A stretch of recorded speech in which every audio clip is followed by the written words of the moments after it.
Nakita daw ng dalawang mata niya na nagyayakapan si Ella at ang kinakasama ni Jonah.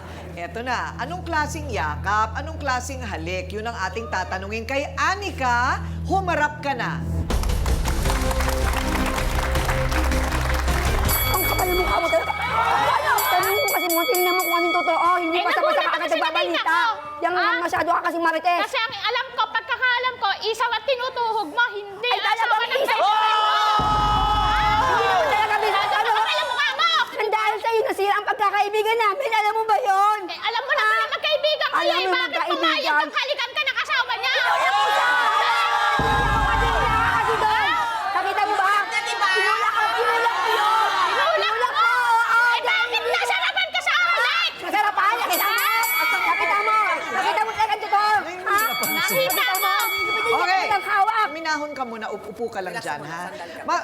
Maaayos din natin ito. Okay, Anika, ano ang nakita mo at kailan? Nung December po yun, ma'am. December. Ano po kasi, ma'am, mag-order lang po sana ako ng isaw. Panghapunan po sana namin. Ano ko po kasi siya sa labas po kasi siya nakapwesto eh. Eh wala po siya doon, kaya pinuntahan ko po siya sa bahay nila.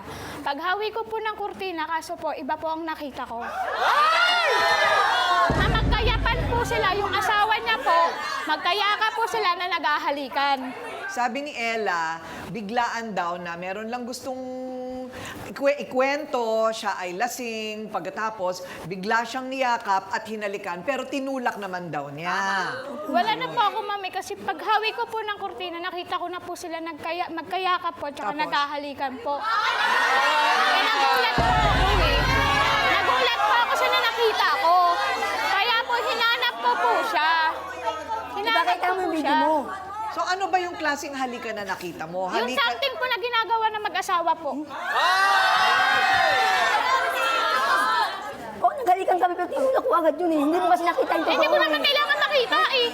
Ate ka namin, tinuri ka namin kapatid. Tapos gaganunin mo kami? Hindi yung agad-agad na pupunta. Hindi, pati asawa ng best friend mo, tutuhugin mo. Hindi mo iniisip na nakakasira ka ng magkaibigan. Ako pa nakakasira? Talaga. Ako pa? Nakakasira Ako ka. pa talaga nakakasira? Ako ha? Hiyang-hiya ako sa'yo. Nahiya ka. Okay. Ano sabi mo, nanay? Ano sabi mo? Ma'am, kung sa akin po, kasi magkaibigan sila eh. Dapat hindi ka na, kung may nakita ka manghing pangit, keep your mouth shut. Kasi sisirain mo yung buhay nila eh. Oo. Sisirain mo yung buhay nila bilang magkaibigan. Man siya Yan ang interesado gusto doon kong sa asawa tanungin niya. mamaya kay Pastor, ha? Yung tungkol dun sa kapag ang isang kaibigan ay may nakita, dapat ba niyang isumbong o dapat siyang manahimik? There's a verse in the Bible, pagka nakita mong kasalanan at wala kang ginawa, parang you sin as well. So I think, pagka kasi tinago lang yon ni ate, hindi rin naman nakatulong eh. Baka nagtuloy-tuloy pa nga, kung may basis talaga, of course. Ang chismis naman, nagiging chismis pag mali ang intention mo eh. Right? So, right. So, pagka kinuwento mo ang isang nakita mo sa tao na hindi naman part of the solution, chismis yun. Pero with the intention na maayos. Hindi yung motivation pa rin behind the information. That's very critical. Ayan. Yeah. Thank you, Pastor. O, eto na, eto na. Ang naghahangad ng konting pagtingin at pag-aasikaso daw mula sa kanyang kinakasamang si Jonah. Eto na ang napakapogi na gumagawa ng gulo dito sa pagitan ng dalawang magkaibigan. Ano ba talaga ang nangyari ng sandaling iyon? Sandali lang ba? O talagang merong mga pagnanasa na namagitan sa yan, kay Ella at kay June? Humarap ka na!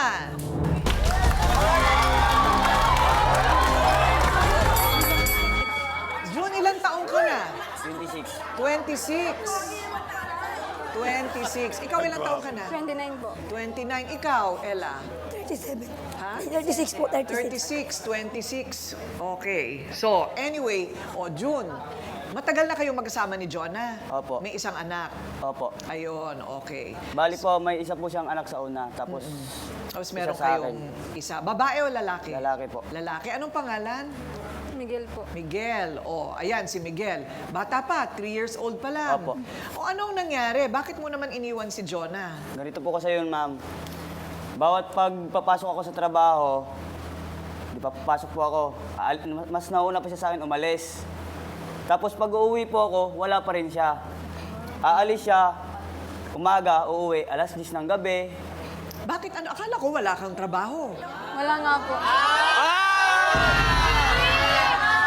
Alam na this.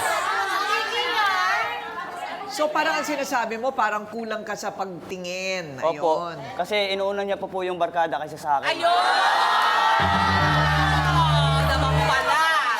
O ano ang sinasabi niya sa'yo? Wala lang, sabi niya lang, oo, magbabago ako. Kasi sinasabihan ko siya, baka sakaling pwede ka magbago kasi dalawa ng anak natin, tinanggap ko na yung anak mo. Sana naman magbago ka sa kakalakwatsa mo, unahin mo naman yung mga bata. Kaysa sa lakwatsa mo, kasi kasuhin mo yung mga bata, umuwi po kasi ako ma'am galing sa trabaho, yung mga bata, ang dudungis, binabibisan ng damit. Ako pa nag-aasikaso. Sinungaling Di ba ka. ganun ginagawa mo? Sinungaling ka. Ako pa nagbibihis Nandun ako lagi lagi. sa bahay, nag-aasikaso ko kay Scotty. Eh, ba't di kita nadadatnan? Ba't di kita nadadatnan doon? Tinatanong ko sa yung magulang mo, asan po si John Namil? Umalis yung kaninang umaga. Hindi pa po ba bumabalik? Hindi pa rin. Naghahatid nga ako sa school, di ba? Kasi pumapasok si Scotty. Dati sa school. So yun na yung parang punot dulo. Eh meron ka palang anak na nag-aaral, so pwede ka sa 4-piece. Tutulungan ka namin dun ha. Kasi libreng pera yun. May anak kang Opo, nag-aaral. yung panganay ko po. O yan, so pwede ka sa 4-piece, basta i-re-registro ka namin. Magsisipag ka lang ng pag-follow up, ano? Okay, so at least makakatulong na yon. Yung trabaho mo naman, in and out, parang kung minsan meron, Opo. minsan wala. Ngayon meron. Wala po. Wala ngayon. Okay, construction, ano? Okay, so, anong nangyari nung gabing yon? Yung sinasabi ngayon na, yung nangyari nung gabing yon, na lasing ka daw at nagpunta ka daw kina Ella, nakita ka daw ni Anika na niyakap mo't hinalikan si Ella. Anong nangyari nung araw na yon? Ganito po kasi yun, ma'am. Nag-inuman kami ng mga barkada ko, mga katrabaho ko, kasi wala kaming pasok kinabukasan. Tapos nung nag-inuman na kami mga bandang hapon, pumunta po siya. Binungangaan po ako sa harap ng barkada ko. Sinungaling ka. Bakit di ka naglaba? Bakit di ka nag-igib? Itrabaho niya naman po yung paglalaba. Ba't sa akin papalaba? Eh, siya walang trabaho. Ako, may construction ako ng trabaho. Sinungaling Sinabihan ka. ko Ako siya na, naglalaba, dapat ako di ikaw maglaba. nag-iigib. Hindi siya naglaba. Kaya parang sabi ng mga barkada ko, sige, umuwi ka na lang muna para mag-ayos kayo. Nung umuwi ako, ma'am, lalo pa siya nang bunga nga doon sa bahay. Parang di na ako tinantanan, kaya ang ginawa ko, sabi ko nga, makalayas na nga lang dito kung laging ganito yung ginagawa. Mas mabuti pang magkanya-kanya na lang tayo. Hindi sinabi niya sa akin, hindi sige, magkanya-kanya tayo. Ang Total, galing mo gumawa ng kwento. kaya ko nang buhayin yung mga bata. Sabi ko, alam ko naman kaya mong buhayin, pero yung sinasabi ko lang, sana nagbago ka ng una pa lang. Kasi tinanggap ko nga na may anak ka sa una eh. Pumunta po ako kay Ella. Doon po, nakipag-usap po ako sa kanya. Sinabi ko po lahat sa kanya kung anong mga sinabi ng asawa ko. Sa lahat-lahat na pagsasama namin kung anong ginagawa niya sa akin. Dahil sa kalasingan nga din po, parang napatayo po ako at napayakap ako sa kanya. Ang galing mo gumawa ng kwento. Sabihin mo lang kami kayo pareho. Nung nalikan ko po siya, Sandali, importante ito. O tapos? nung nalikan ko po siya, natulak niya po ako. Tapos, nahimasmasan po ako na mali talagang ginagawa ko. Tapos, naghingi po ako ng pasensya sa kanya kasi nga po, masisira talaga yung pagbabarkada nila simula pa ng mga bata. Ayun. Kaya umalis din po ako agad noon.